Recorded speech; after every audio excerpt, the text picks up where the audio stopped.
Welcome. My name's Matthew. I'm the lead pastor here. Good to have you all here. Thanks so much for coming. I think we've still got quite a few people. Oh, a spotlight.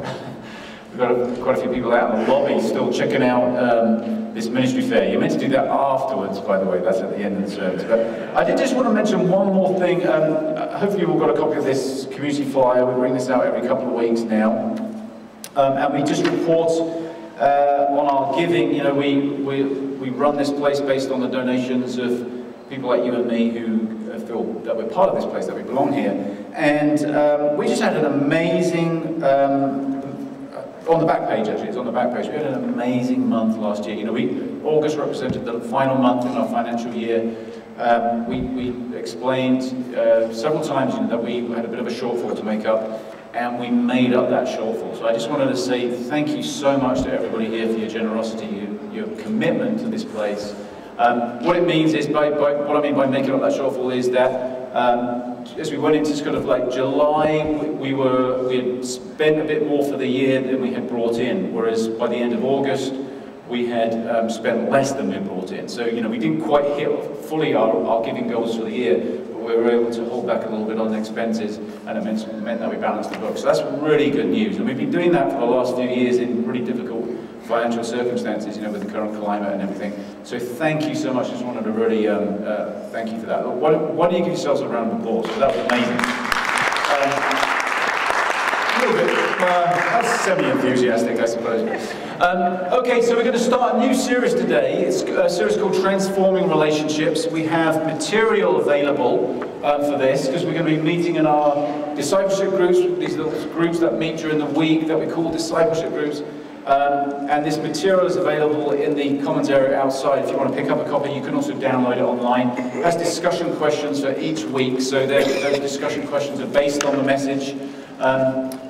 This week, though, actually, there's only really a couple of questions to discuss, very general ones. And the goal is that maybe we'll just meet as a group, have a meal together, find out a little bit more about one another. You know, some of you will have been in those groups for a long time and know each other really well. You might have some new people in the group, though. It would be good to sort of welcome them in. And there are a couple of discussion questions. But for next week, and then for the next 5 weeks after that, there's some more detailed ones. They sort of vary. There's group discussion, then there's some questions where you might break into 2s or 3s to discuss it, and then there's also some exercises to do during the week on your own. So do pick up a copy of that. Now, before we go on, though, we're going to have a little discussion question ourselves for here. And the series, we'll talk more about the series in a second. It's about relationships, transforming relationships. But here's a question for us. And this is something you could chat about just for a few minutes with the person you're sat next to. Again, 2 or 3 people together. What are some of the most important qualities in a good relationship? So think about relationships that you may have experienced or that you would like to experience. What is it about those relationships that made it a good relationship? Or what is it that you're looking for in a relationship? And we're not talking about dating here necessarily. Okay, I mean that's not what this is about. This is sort of friendship. I mean it could be a dating type thing, but you know, what about good, solid friendship? What are the qualities that make that a good relationship? Okay, so let's just take a couple of minutes, turn to the person next to you, share what your thoughts are about that. So, does anybody want to share anything that they talked about in their little group there? What are some of the most important qualities in a good relationship? Anybody? Joseph?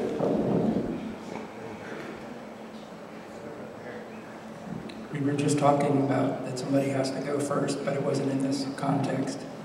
Authenticity and honesty and vulnerability.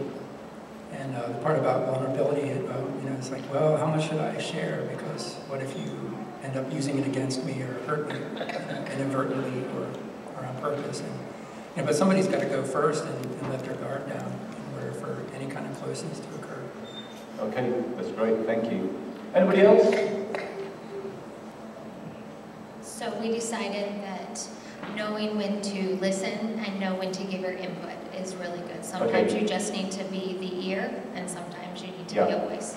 Okay, but it's sort of a two-way thing. So listening, but also giving some encouragement, some input of some kind. Yeah. Anybody else? Yep. Kevin. Oh, sorry. in our little group, Sue was saying that for her, one of the markers of a good relationship is that you stand by the other person through good times and also through difficult times. And she made me think of the passage where Jesus says, love your enemies. If only ones you love are your friends, even the tax collectors do that much. And I'm thinking, it's the same way with standing by people. It's easier to stand by people when they're going through good times, but maybe what really defines a good relationship is that you're also there during the tough times. You Yeah, understand? yeah, that's great. That's great. Okay, bye. Yeah, one of the things we hit on, it's interesting why things don't turn into a good relationship. In other words, oftentimes there's one party more interested than the other, or pushing, or has more energy for it than the other, and then it doesn't work out. But so we said a good relationship needs a mutual interest in one another and interdependence. Yeah, some mutuality. So yeah, there's nothing worse than being in a relationship where you feel like you're making all the running, right? Or that it's not really being reciprocated. That's kind of my story. Okay. My wife's not here today, so I can say. Kind of along with what Kevin said, in sticking by somebody when they're down, but also being able to lovingly tell them the truths that they need to hear. Right, okay, so that's an interesting point. So being able to tell the truth to somebody, like how many people have experienced that in a relationship where somebody has said something to you that's been pretty hard, and perhaps in the moment you thought, you're obviously not my friend, but later on you realize, wow, that was a really courageous, positive thing to do. Has anybody ever experienced that? I've experienced that, yeah.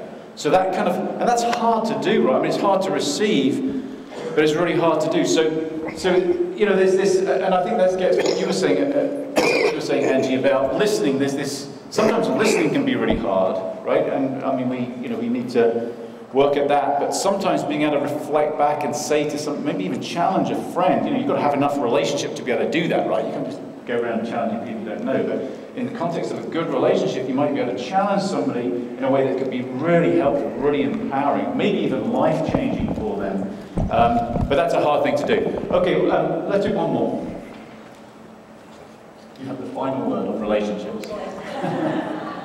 Well, I'm on the receiving end of that, and being the one that's being confronted, if we could eliminate the defensiveness and hear what this person is really saying. Yeah.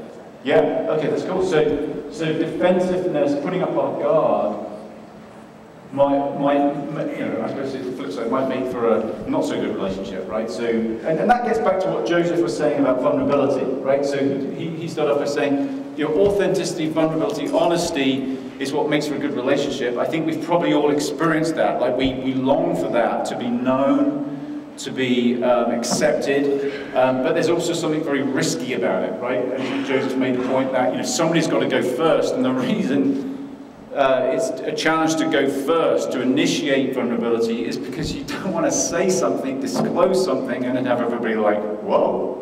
Looking back at you like, well, no, I don't have that problem at all. And, you know, there's a tension there.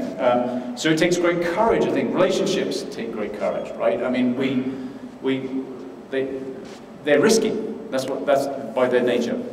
And it seems that probably the better the relationship, or the deeper the relationship, the greater the risk. We just stand more to lose.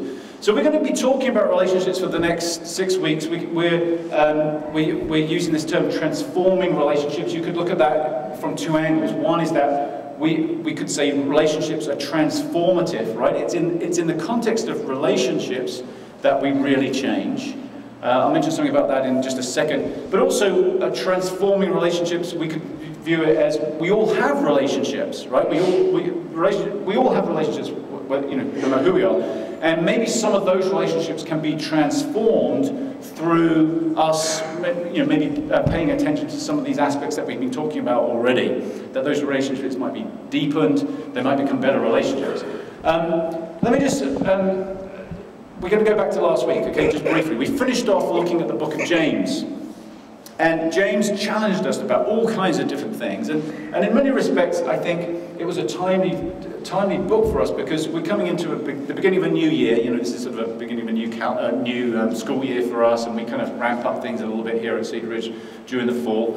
And it's a good time to remind ourselves of our vision. We talked a little bit about that last week. You know, we have this vision where we dare to dream of heaven on earth, where we believe the world can be a better place. We're a community of hope, great hope for the world, great hope for ourselves, but also a community of transformation, right? We're a community of hope and transformation. In other words, our hope is not that things will just somehow miraculously get better, but that we're working at transformation in our own lives and working at transformation in the world. In fact, transformation in the world, we would say, begins with transformation in ourselves, right? We can point at everybody else and point at every other situation, but we really have no control over those situations. The only thing we have any kind of influence or control over really is our own lives. And we can be transformed, we can become better people and kind of fill the world with betterness, if you like. You know, fill the world with life where there's death, fill the world with light where there's darkness. So we make a big put a big emphasis on growth, on personal transformation.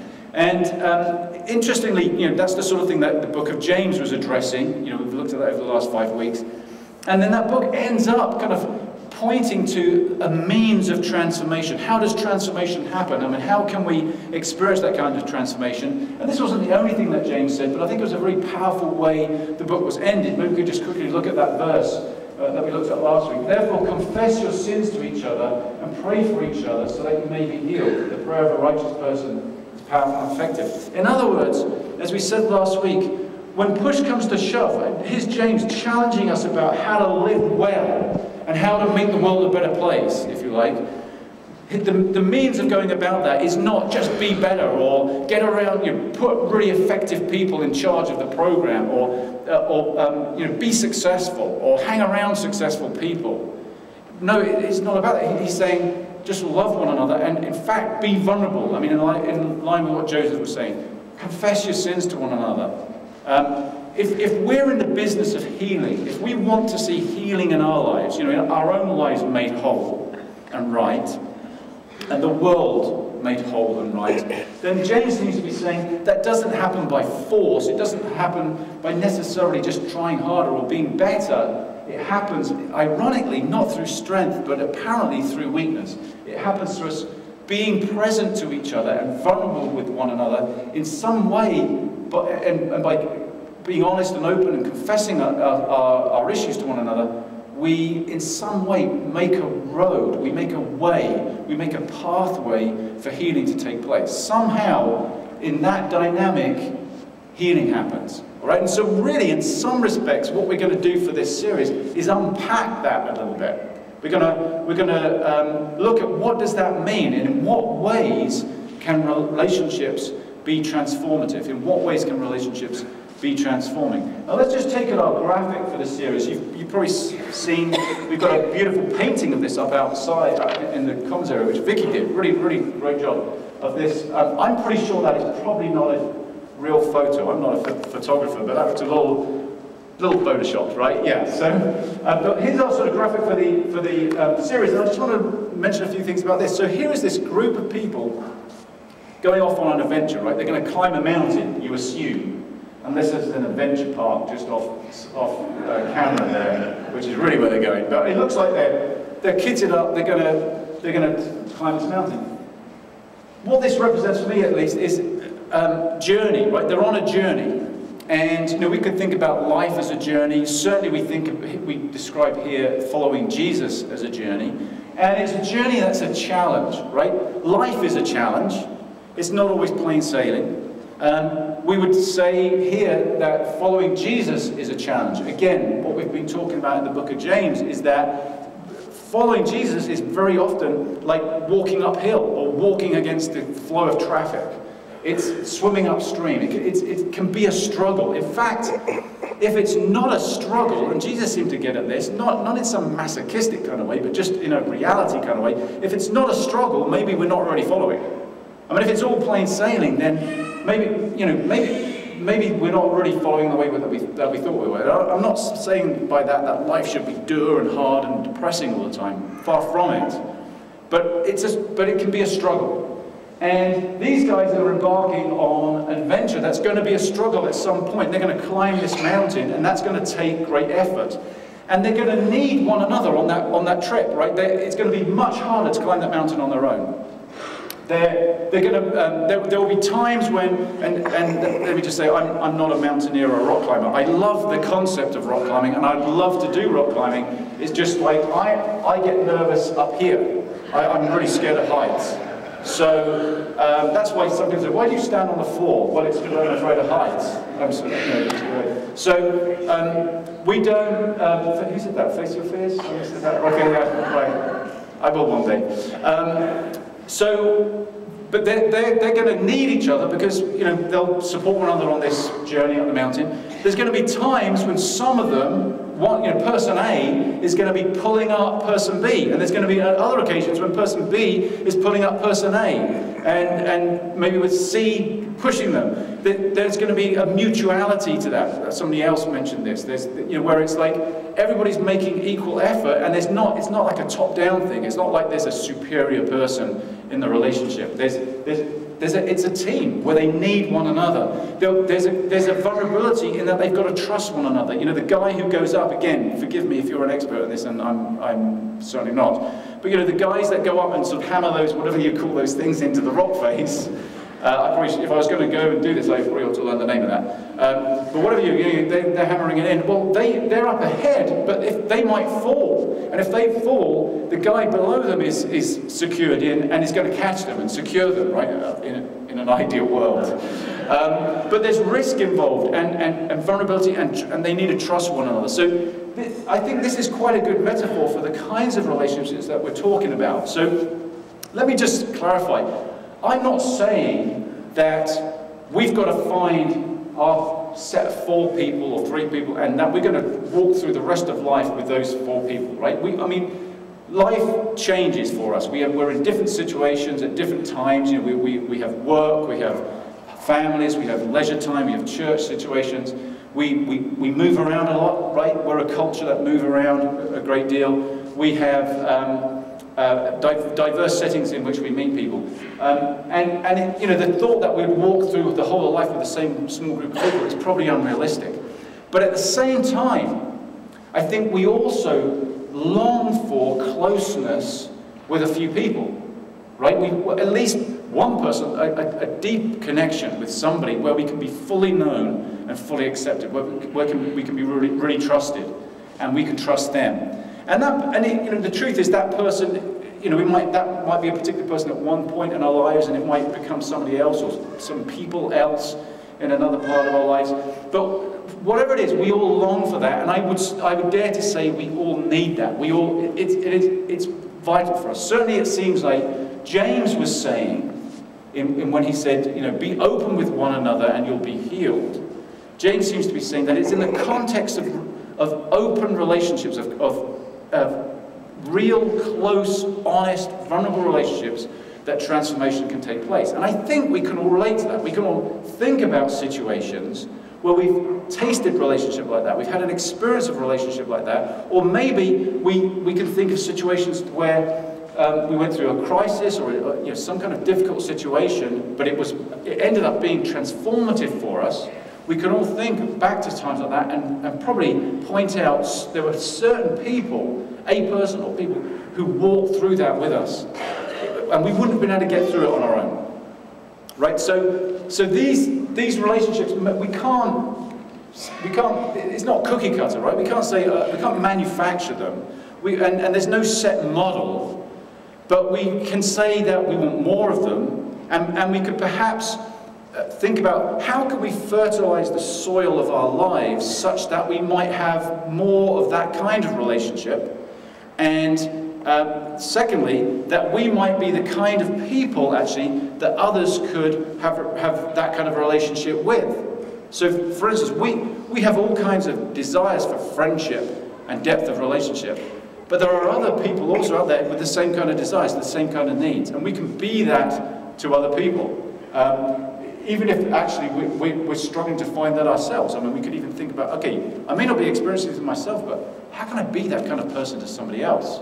and see a deeper relationship evolve in that way. So we're going to kind of unpack all these kinds of issues, look at how we might approach relationships differently, how we might maybe strengthen some of the relationships that we have already, how we might perhaps include some other people in relationships, bearing in mind also the fact that probably most of us, or many of us, might feel relationally overwhelmed right now.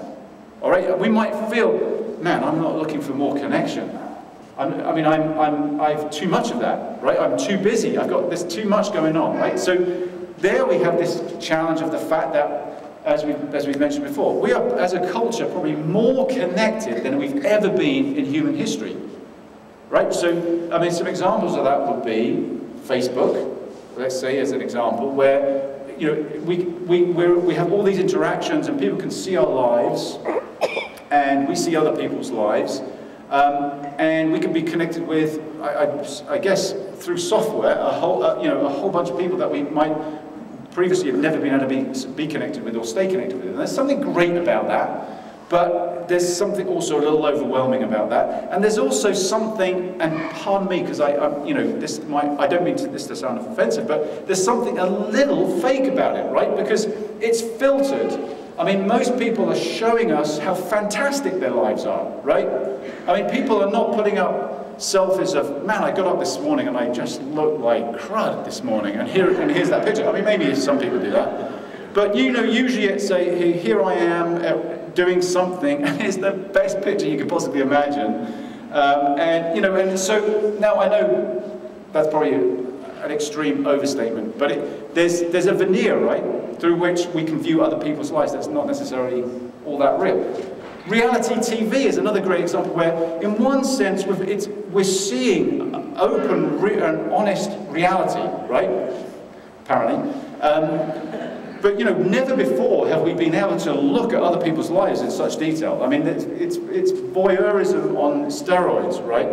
And yet, there's something just so unreal about it, right? So we're at a distance from those people. I mean, I don't think I need to explain that too much, though. There's something that's not so good about that, right? And it's like a fake intimacy kind of thing. So we're very connected, and there's these sort of, we know all the details about certain people's lives, and yet we are culturally lonely, right? Again, don't want to make broad sweeping statements, but certainly in my job and as a pastor, but honestly, back when I was practicing medicine, I encountered the same thing, talking with people, that so many people are lonely or don't have networks of support in their life that can really help them through difficult times, or just to be sustaining to them. So we're connected, but we're also lonely. So this series is for anybody who feels like, wow, I want more quality relationship. I don't just want more relationships. I want to deepen the quality of relationship in my life. And I want to experience something transformative in that relationship. So if you have any hunger for that, then I'd say lean into this series. It's not going to be prescriptive, like here's the kind of relationships you should have and here's how to have them, but rather helping us to explore some aspects of our own lives that could help us move towards that. There's risk involved, right? Clearly there's risk involved, because it would be the easiest thing in the world for us to step back from this. I've just said, we kind of hunger for deeper relationship, but we're also, I think, apprehensive about it. We're also nervous about it. We might get rejected. We might be disappointed. Deepening relationships probably means letting go of some things and spending more time in those relationships that are most important to us. And if you're anything like me, there's things in my life that probably aren't so important, but I just don't want to let them go. Right? To some degree, I enjoy being carried away on the stream of life, and not having to necessarily stop and think too deeply about myself or think too deeply about other people. There's something nice about of having connections, but not necessarily a deep connection to somebody, because we can just sort of flow along, and yet it's somehow unsatisfying, right? So we're going to sort of jump into the middle of all that tension, something we long for, but something we're a little bit afraid of, and just see what happens as we go on this journey together. Okay. Today's message, we're going to talk about vulnerability and incarnation. Okay? Vulnerability we've talked about a little bit already. But these two themes are going to run through pretty much everything we look at. And they're based on this premise, essentially, that in being open with one another, in being honest, we experience deeper relationship. We experience a greater connection. And that incarnation is simply God's way of doing that with us. The incarnation is, it's the term for God becoming human, God becoming human flesh. And we're going to look at the passage at the beginning of John in a moment that describes that. There's this mystery, I mean, it's very mysterious, of something very metaphysical becoming physical, God becoming human. And as followers of Jesus, we believe that Jesus was the fullest expression. Jesus, a human being, was the fullest expression of God. In the incarnation, we experience God being vulnerable, being connected to us, even seeking to be our friends. Okay, so we're going to come back time and time again to the issue of vulnerability and the issue of incarnation. Now, let me just mention a couple of things about vulnerability. There's painful vulnerability and there's healing vulnerability.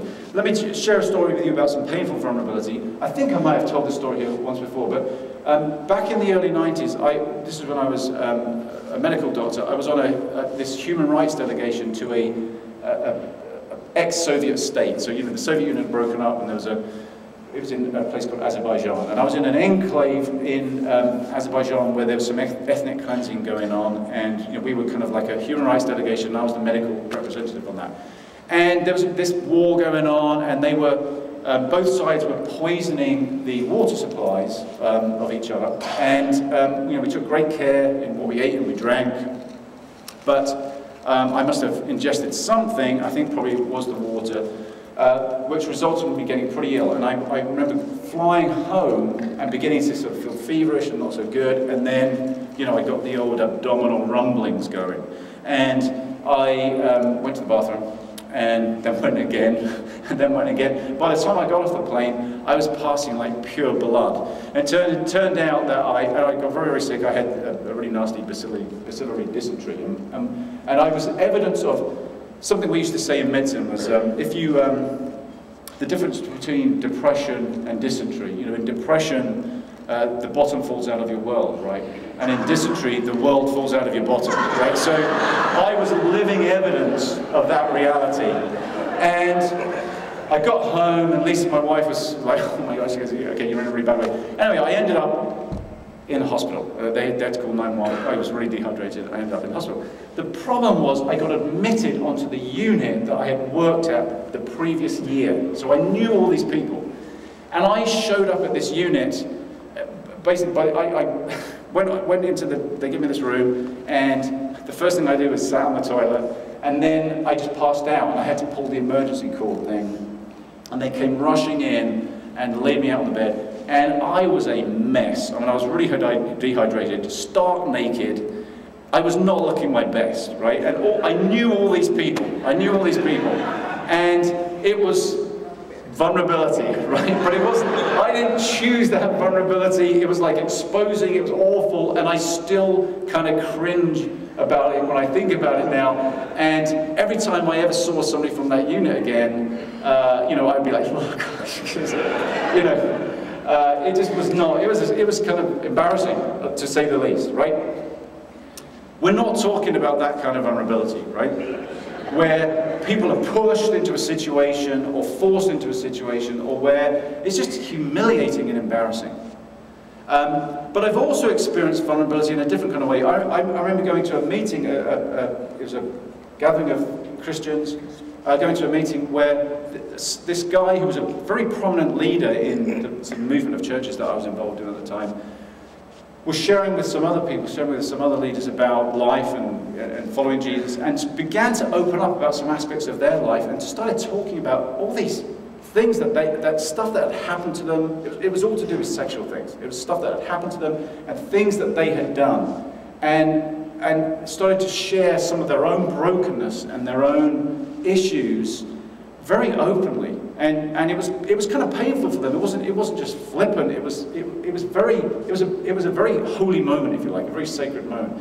And I remember it's being sat there, and it was transformative for me because I felt that somehow this person had connected their story with my story. They'd opened up their life vulnerably, which gave me an opportunity to open up about my life. And I was in a really bad situation, or I wasn't really in a bad situation then, but I had been in some bad situations, and especially around some sexual things where I'd crossed some lines and broken trust and hurt people, and I had all kinds of regrets. And I just didn't even know how to talk about those things because they're so embarrassing. You know, anything to do with our physical body, you know, it's like lying in front of people naked on a bed when you've got dysentery, you know, or sexual things, or whatever it is, those kind of things are embarrassing and shameful. How do you talk about these kind of things with people? And they were just my hang-ups. We all have different kinds of things that it's so hard for us to talk about them sometimes, right? And we're all broken. I mean, you know, as I've said many times before, I don't stand here some squeaky clean person. None of us do. We've all got things that we struggle with, things that we wrestle with, skeletons in our closet. How do we begin to talk about those things? Well, it takes somebody like this person being vulnerable and opening up and somehow connecting their story with my story so that then I can begin to see my story in a new light, and I can begin to talk, and I can begin to make progress, and I can experience some transformation. I can begin to get things out and share life with somebody at a level that just would not have been possible had that person not chosen to be vulnerable. I think we've experienced, many of us here have experienced those kinds of things ourselves, right? So how can we foster more of that? Now I want to show you a video clip which I think gets at some of these issues. This is a clip from a series called If You Really Knew Me, which was on one of the most honest TV channels in the history of the world, MTV, right? So you know, it deals with real life, you know, vulnerable issues. Well, not often, but this series, did anybody ever watch this series? I don't think it's on anymore. If You Really Knew Me. Anybody see that before? Obviously very popular. So, but let's just look at this clip. It's to give you a little bit of background. The series was about a group of counselors who would go into high schools and get high school kids talking to one another about their differences. You know, high school is perhaps one of the hardest places in the universe to be vulnerable, right? And most of us sat here have been through high school, right? And we can corroborate that. Where there's competition and jealousy and criticism, and it can be a really hostile environment. And yet, it's also one of the time of life when we have perhaps more angst than ever, and how we handle that at that time in our lives can dictate how the rest of our lives are going to go. We make decisions and develop patterns in that stage of our lives which are crucial for us.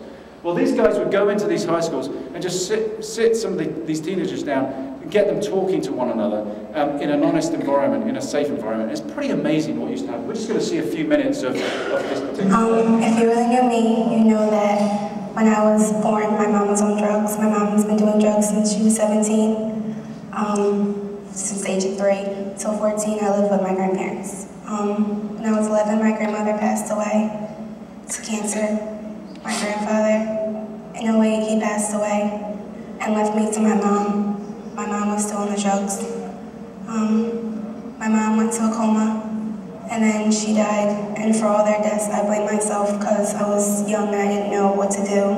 I tried to take care of them when I knew I couldn't. I moved my dad.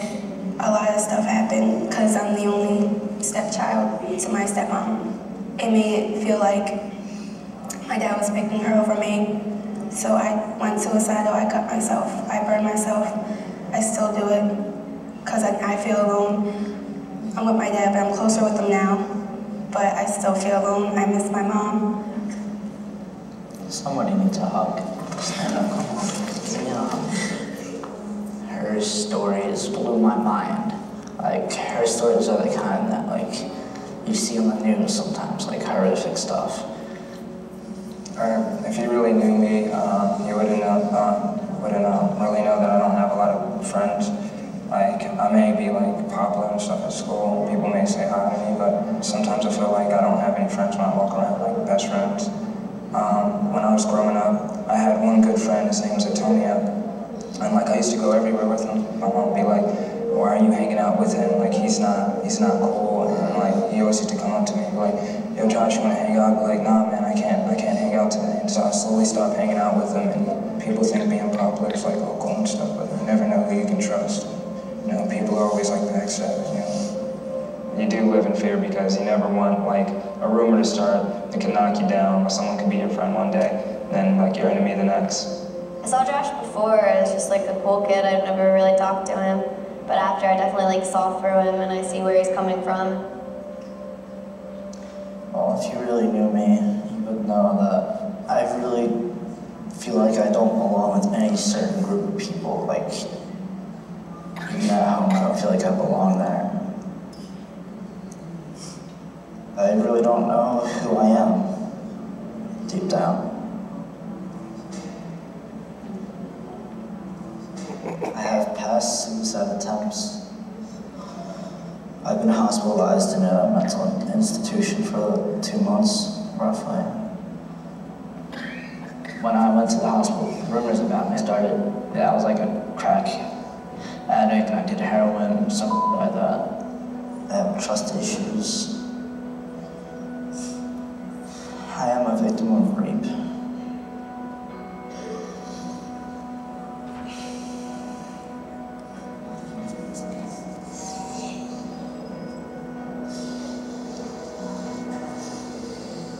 My impression of emos changed because of what happened to Austin. I always thought like they were just a screamo, like they don't care about school and stuff.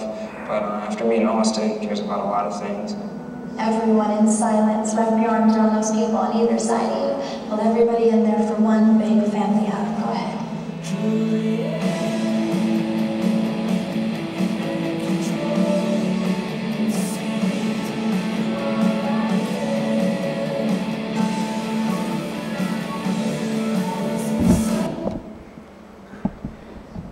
Okay, so don't get worried, we're not going to do group hugs this morning.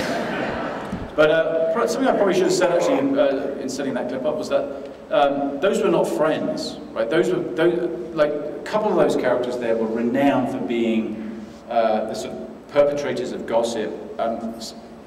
The girl who was on at the beginning actually was viewed as the kind of queen of gossip in terms of starting rumors about people, or maybe even telling truths about people that should have been kept confidential, including about some of the other people in that group. So these were people who were naturally hostile to one another. So for that girl at the beginning to open up even revealed some of her own weakness, kind of changed the scene or changed the setting in that group dynamic. And then, you know, other people began to open up the results. So to me, I mean, okay, you know, it's MTV and you know, there's editing and it's staged, and so some of it is staged, you know, in some respects. But that's a little microcosm of the kingdom of God. I mean, what if we as human beings could have that level of vulnerability with one another, where we would accept one another, where it was okay to be honest and to be embraced? I mean, isn't that the kind of healing that I think James was talking about in chapter 5 that we looked at last week and read a little bit earlier? I think that's what James is getting at. I think that's what Jesus is getting at. Now, talking of Jesus, let's just look at a couple of things about Jesus. Firstly, we're going to look at two quick scriptures, one from Matthew and one from John. The first one is from Matthew 11. Let's look at what it says about Jesus. So this is Jesus responding to some of his critics in the crowd. He says this: "For John came neither eating nor drinking." He's talking about John the Baptist. "And they say he has a demon. The Son of Man," Jesus referencing himself, "came eating and drinking, and they say he is a glutton and a drunkard, a friend of tax collectors and sinners.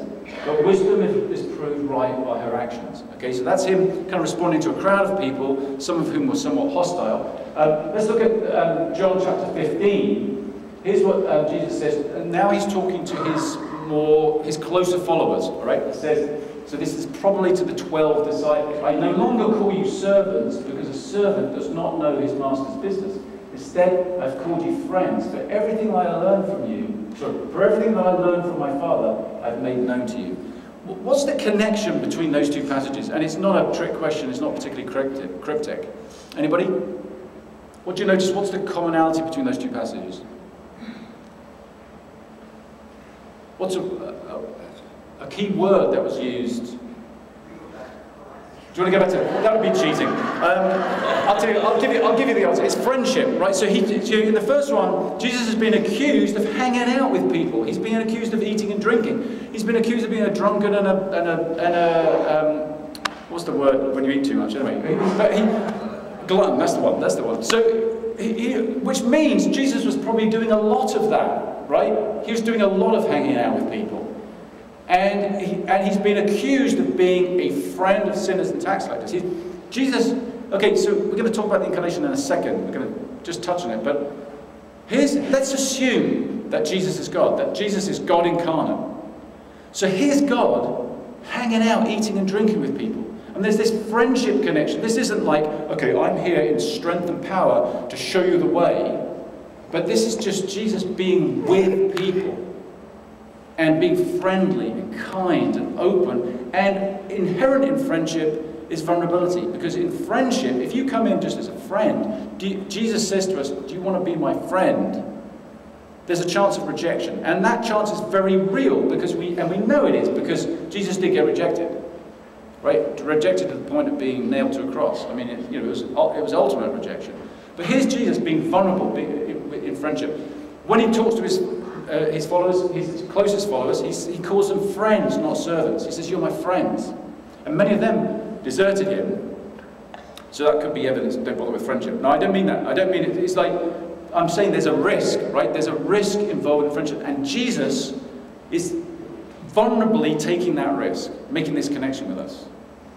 Now, let's look in a more metaphysical, so that's very practical, right? Let's look in a metaphysical way at Jesus with, at the beginning of John's Gospel, John chapter 1. Now, we're going to kind of speed through this, which is really not doing it justice, but I just want to pull out a couple of points. So this is the philosophical beginning to the Gospel of John, where John is giving a rationale for the metaphysical, the mystical, the unknown, which he calls the Word. In other words, ultimate reality, what we might call God, becoming real, becoming flesh, becoming tangible, becoming experiential for us in the form of Jesus. Okay, so he's describing that mystery. In the beginning was the Word, and the Word was with God, and the Word was God. He was with God in the beginning. Through him all things were made. Without him nothing was made that has been made. In him was life, and that life was the light of men. The light shines in the darkness,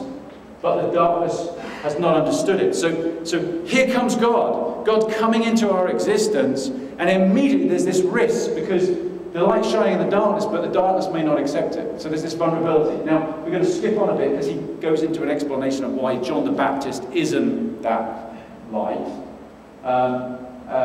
So he himself was not the light, etc. So now we can talk about Jesus. He was in the world, so he's back to talking about Jesus.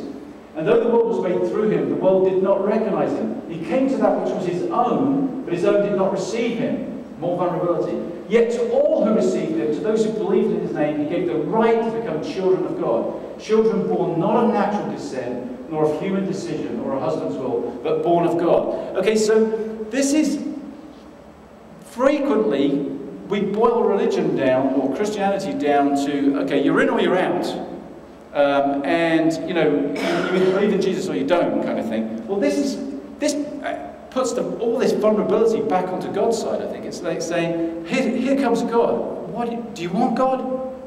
Or do you not? And some people are going to say, no, I don't want that. And it's like, okay. And the others are going to say, oh, I want that. I want that connection. And then John says, there's an intimate connection that happens in just like children with a father, that we become children of God. We become, we have the right to become children of God. We're born not of natural descent or of human decision or a husband's will, but we're born of God. There's this intimate connection now. And let's just go on and finish the passage. The Word became flesh and made his dwelling among us. We have seen his glory, the glory of the one and only, who came from the Father, full of grace and truth. Okay, so there's this potential, in other words, for us to experience deep connection with God, to experience grace and truth. I mean, to experience light and life, to experience everything, to have the secret to life, if you like. And it's made possible for us by somebody offering themselves and being vulnerable and opening up a way. In other words, incarnation is God's vulnerable connection to us. It's through the incarnation that we're saved, right? I mean, for centuries in the Christian church, we've obsessed about Jesus' death, and like the only way of being right with God is through Jesus' death, and that's all very important. But really, the connection to God is one of life. It's one of God coming to us and saying, and validating humanity and saying, you're worth it. Your life matters. Your life has significance. It's God connecting our story to God's story, and us beginning to see our story in a different kind of way. It's God saying, you're okay. I'm with you. I'm coming to you, and God opening it up and saying, do you want to be connected? Do you want to be my friend? And I think we're called in a similar way, in the way that we respond as human beings, to that level of openness. Like, if we were just that open and honest and accepting of one another, just imagine the kind of transformation that would happen. Now, we can't sustain that with hundreds of people, clearly. So that's only going to happen. There's going to be special relationships where that's especially so. All right? So, I mean, we're not talking here about being able to do that with every single person on the planet, nor with every single person that we know. We've already said we're already overcommitted. But if we were to begin to open up to a level of identification with other people, which seems to begin with vulnerability, where we say, well, look, here's my story. Here am I. Just like it seems like Jesus shows up and says, here am I. I'll be a friend. We can be connected. We can be together. We can experience that from others, and we can be that to others. So we're going to come just, to communion right now. And I guess maybe we can treat this communion as a sort of a point of departure for the rest of this series, where this theme of vulnerability and incarnation, or incarnation being this, not just an example of vulnerability, but the epitome of vulnerability, celebrated actually in communion. We're celebrating here the life of Jesus. Jesus saying, here's my life, here's my body, here's my blood, offering it to us. And our response is one of saying, yeah, we want more of that. We want that kind of connection. Just as we open up with one another, as we're honest with one another, I think what happens is we don't push people away. That doesn't make people think worse of us, just like that video clip we saw. It actually gives people a point of commonality with us. It gives people a point of saying, oh, I'm with you. I'm like you. We're together. And then we can respond accordingly. Communion right now is God saying to us, I'm with you. We're together. I don't know whose side everybody else is. I'm with you though. And here's my life.